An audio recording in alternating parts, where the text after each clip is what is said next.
So, Colin, steroids have been a prevalent issue in Major League Baseball for the past few decades. How do you, as a fan, think this has affected public perception of players that have been linked to steroids both in the past and present? I don't think the public will ever accept steroids. The idea of performance-enhancing drugs, but it's eased its way in to the public eye. I think.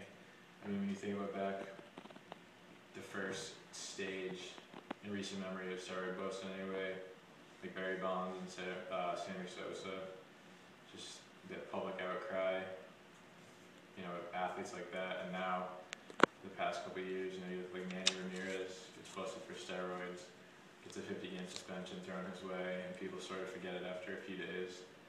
So I think people are just sort of getting used to the fact that the MLB's not exactly doing a whole lot. Do you think that something could be done to eliminate steroids from the game? I think if the MLB wants to solve the problem and do it in a timely fashion, you just have to put your foot down, just completely revamp the whole punitive structure behind steroid offenses, one and done, 2-year ban, 5-year ban, lifetime ban, and all ineligible for the Hall of Fame henceforth, that kind of thing. How has it affected your perceptions on those not linked to steroids or performance-enhancing drugs?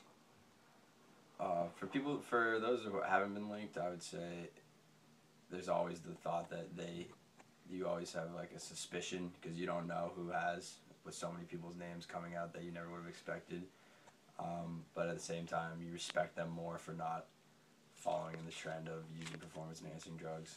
Multiple ways that performance-enhancing drugs have become more notarized recently, especially over the past decade, and the media has played a very big part in doing so and letting the public know more of that.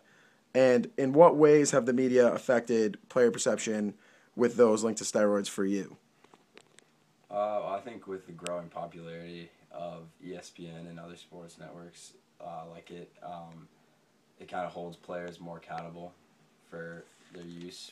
If they're ever linked, it's going to get out fast and it's going to be a big story on these networks. So I think that's one good thing that they do, but at the same time, you always hear a story of players who have been linked but were never found actually guilty of using performance-enhancing drugs, but through the media, their names are kind of tainted. So I think that's a negative effect of it. Do you believe players that have tested positive for performance-enhancing drugs or steroids should be allowed into the Hall of Fame?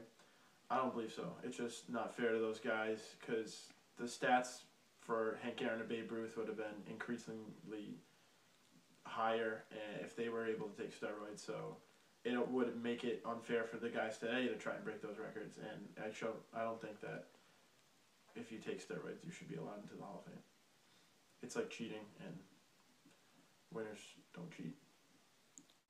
What would your reaction be if someone who has tested positive or has been found to have used steroids were to be voted into the Hall of Fame? I feel a bit of disgust because, like I said, for guys to just not to take drugs and to almost cheat to get their way into it, it's a slap into the face to just the legends that have built the sport. What type of precedent would that set for future players?